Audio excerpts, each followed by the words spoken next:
Assalamualaikum warahmatullahi wabarakatuh.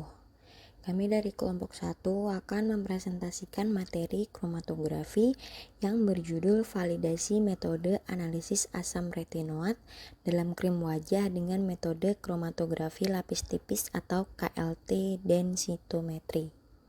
Selanjutnya terkait dengan anggota kelompok kami, yaitu yang pertama saya sendiri Diva Safinaza Sutandi, yang kedua Virus Afidatunuha, yang ketiga Foni Hana Retnaning Penny, yang keempat Muhammad Rifki Aliudin, dan yang terakhir yaitu Puput Fitri Ruhayani.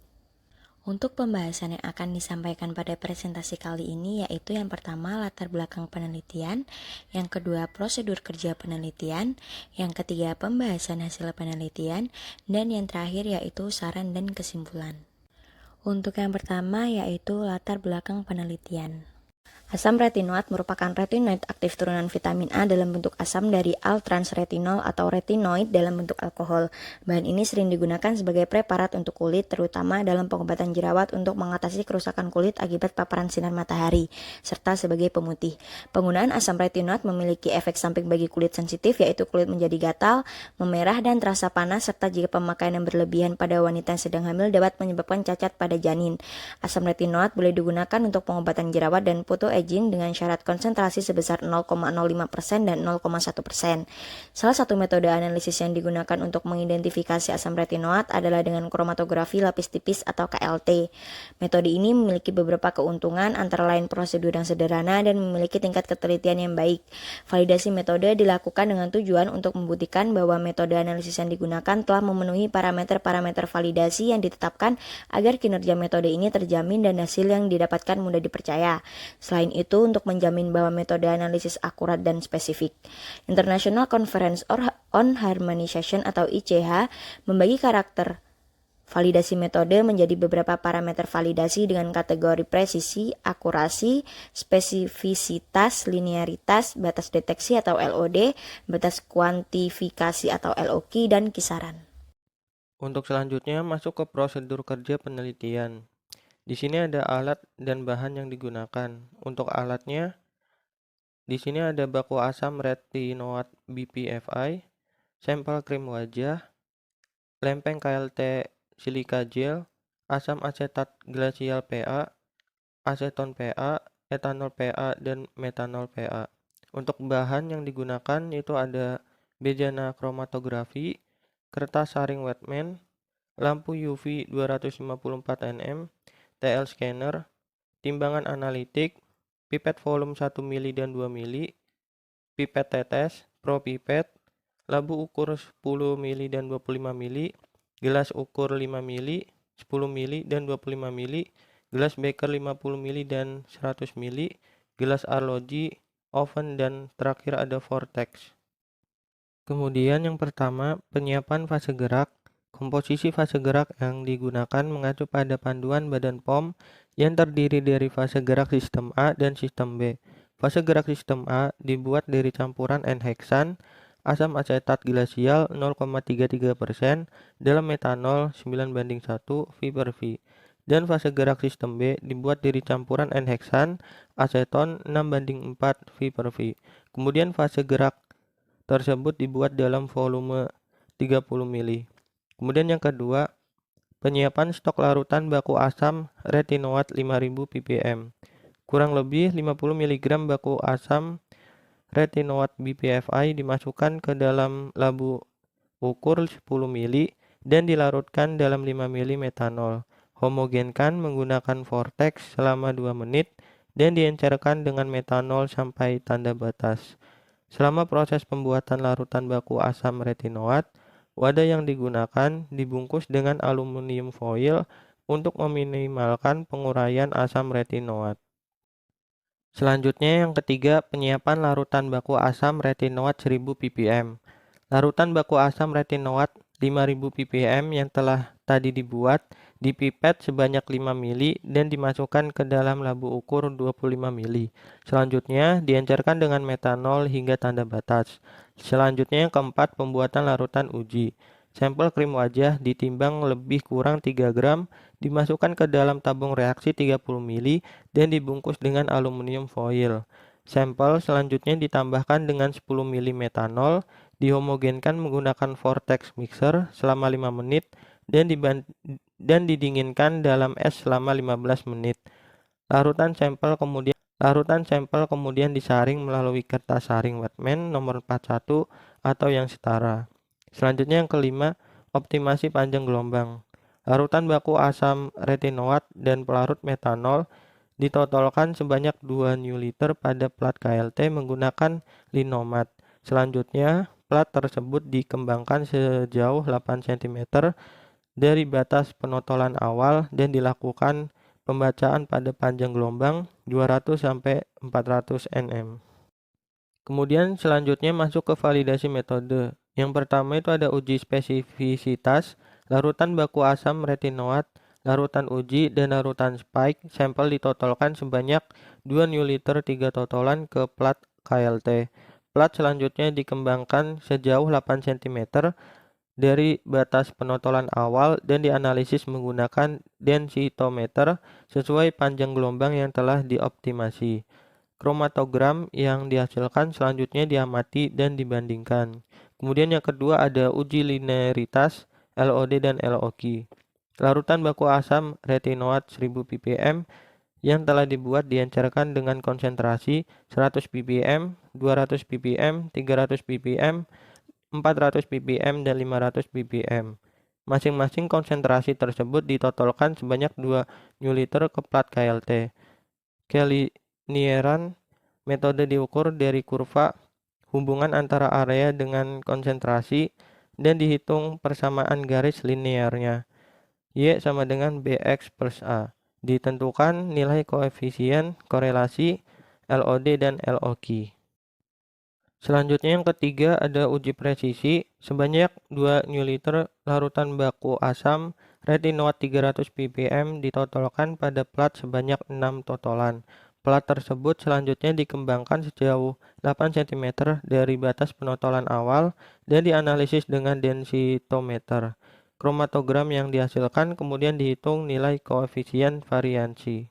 Kemudian yang keempat, dipipet 1 ml larutan baku asam retinoat 1000 ppm dan ditambahkan ke dalam larutan uji dalam labu ukur 10 ml. Campuran tersebut kemudian dilarutkan dengan metanol hingga tanda batas dan ditotolkan sebanyak 2 ml 3 totolan ke plat KLT. Selanjutnya yang kelima ada rentang. Untuk penentuan rentang digunakan perolehan data dari akurasi, presisi, dan linearitas. Kisaran merupakan interval konsentrasi analit dari konsentrasi rendah hingga konsentrasi atas dalam kurva baku yang memenuhi kriteria akurasi, presisi, dan linearitas. Selanjutnya, identifikasi dan penetapan kadar asam retinoat di dalam krim wajah. Sebanyak 2 ml larutan uji dan larutan baku asam retinoat ditotolkan 3 kali replikasi pada plat dan dielusikan. Identifikasi dilakukan dengan mengamati bercak larutan uji dan larutan baku asam retinoat di bawah sinar UV dan kemudian dihitung nilai RF. Penetapan kadar dilakukan menggunakan densitometer.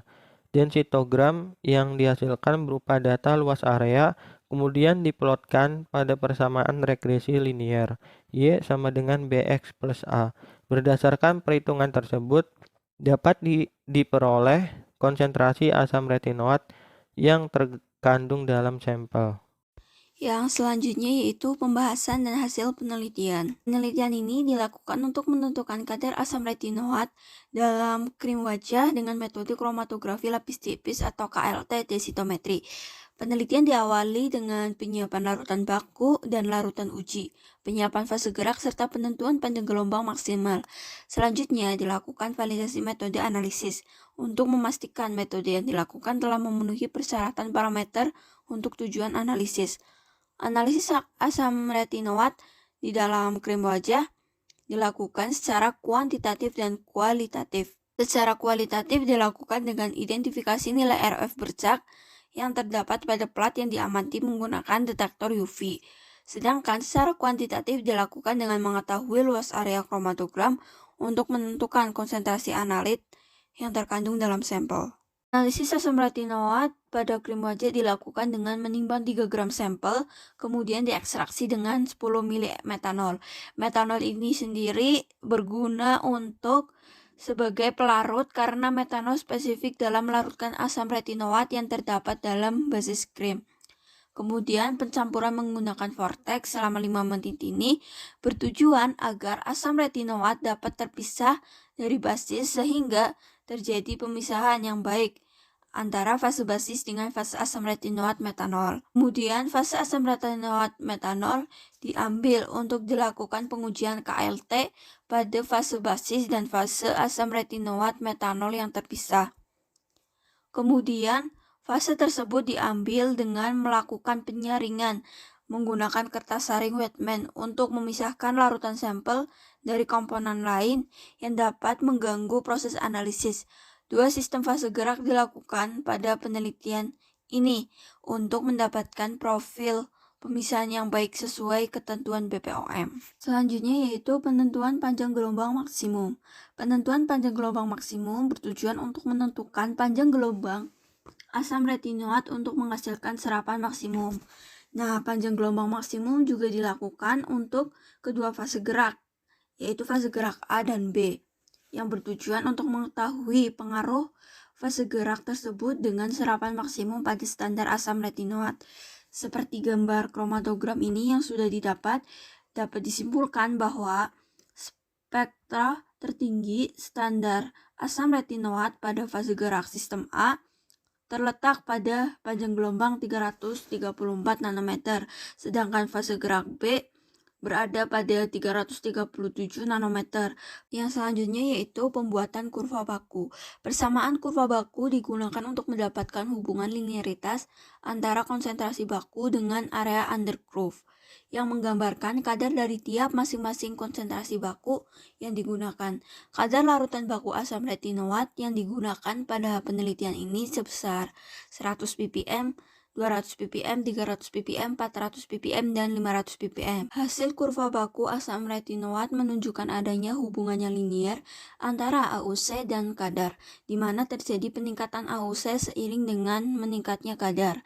Spesifitas merupakan suatu ukuran seberapa mampu suatu metode dapat mengukur analit saja dengan adanya senyawa-senyawa lain yang terkandung di dalam sampel. Pada penentuan ini didapatkan hasil seperti pada gambar ini, gambar 4.3 dan gambar 4.4, terlihat pemisahannya baik antara standar tunggal, asam retinoat, sampel uji, dan sampel spike pada fase gerak sistem A dan sistem B.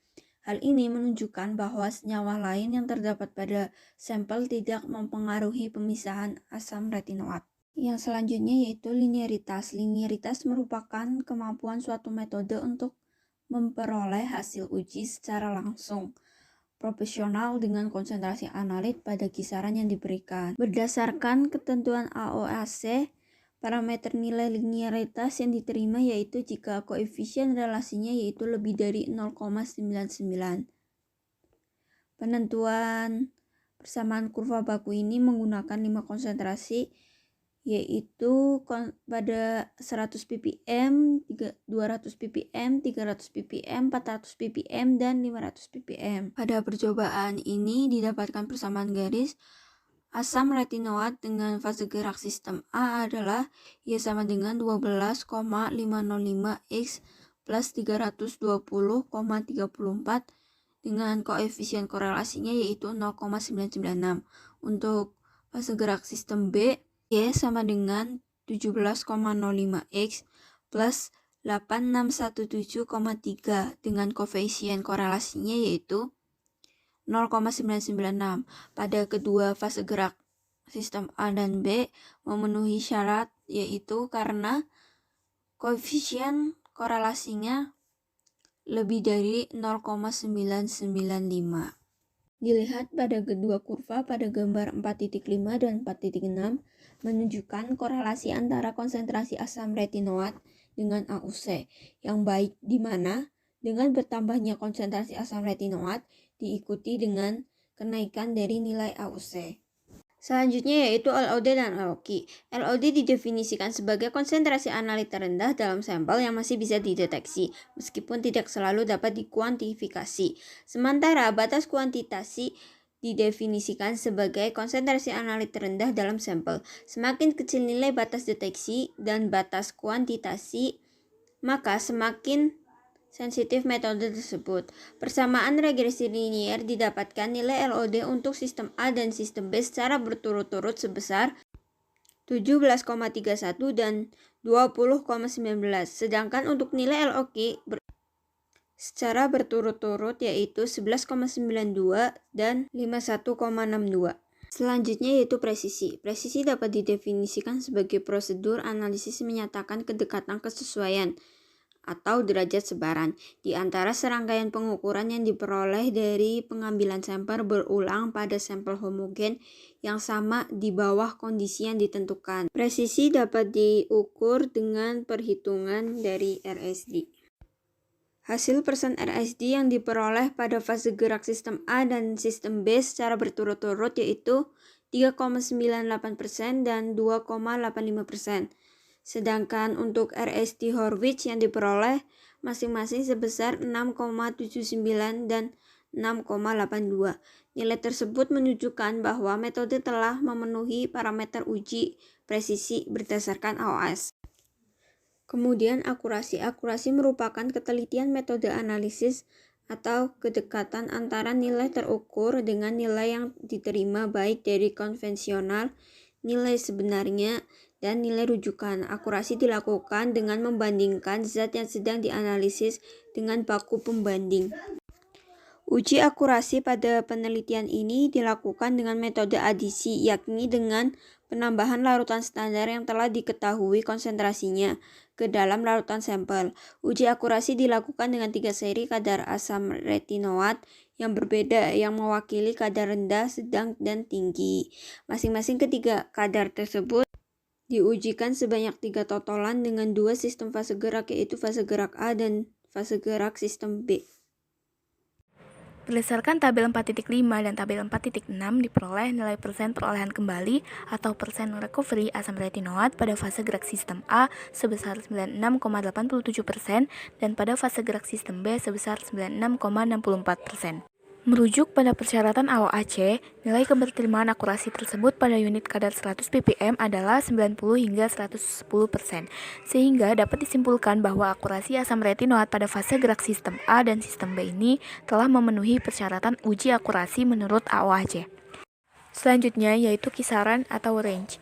Rentang atau kisaran ini merupakan konsentrasi analit pada level konsentrasi bawah dan level konsentrasi atas dalam suatu sampel yang masih memenuhi persyaratan linearitas, akurasi, dan presisi.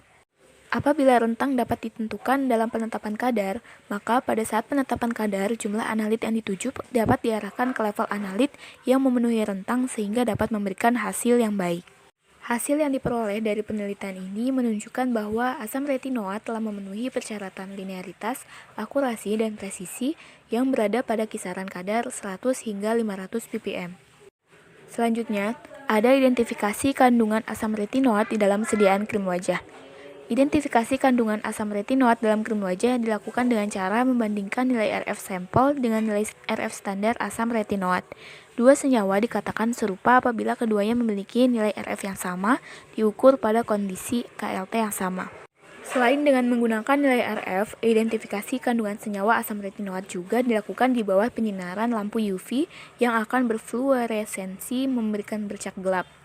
Jika pada plat KLT terdapat noda bercak sampel yang setara dengan noda bercak pada noda bercak larutan baku asam retinoat, maka dapat disimpulkan bahwa sampel positif mengandung asam retinoat. Kelima sampel yang diujikan tidak menunjukkan adanya bercak yang setara dengan bercak larutan baku asam retinoat pada pengamatan di bawah sinar UV. Berdasarkan hasil identifikasi yang dilakukan tersebut di bawah sinar UV, dapat disimpulkan bahwa kelima sampel yang diujikan tidak mengandung asam retinoat. Selanjutnya, yaitu penetapan kadar asam retinoat pada krim wajah. Penetapan kadar asam retinoat pada krim wajah dilakukan setelah metode KLT densitometri telah terbukti valid. Berdasarkan hasil uji identifikasi di bawah sinar UV, tidak ditemukan adanya kandungan asam retinoat. Dapat terlihat dari bercak noda pada plat bawah bahwa tidak terjadi kesetaraan antara noda bercak yang ditimbulkan oleh sampel dengan noda bercak asam retinoat. Hasil uji penetapan kadar sampel menunjukkan bahwa kelima sampel negatif atau tidak mengandung asam retinoat. Selanjutnya, kesimpulan dan saran yang bisa diberikan yaitu untuk kesimpulan yang dapat diambil dari praktikum ini, yang pertama, metode KLT densitometri untuk penetapan kadar asam retinoat dalam krim wajah ini telah memenuhi parameter-parameter validasi seperti ICH dan AOHC, meliputi linearitas, LOD-LOQ, spesifisitas, akurasi, presisi, dan rentang. Yang kedua, sediaan krim wajah yang diujikan tidak mengandung asam retinoat. Kadar asam retinoat di dalam krim wajah tidak dapat dihitung karena krim wajah tidak mengandung asam retinoat. Untuk saran yang bisa kami berikan pada pengujian kali ini yaitu perlu dilakukan pengujian kandungan asam retinoat di dalam krim wajah dalam jumlah yang lebih banyak. Perlu dilakukan uji validasi metode lainnya meliputi ketidakpastian metode, ketahanan, dan kekuatan. Baik, sekian presentasi dari kelompok kami. Kurang lebihnya mohon maaf. Semoga bermanfaat untuk teman-teman. Wabillahi taufiq walhidayah. Wassalamualaikum warahmatullahi wabarakatuh.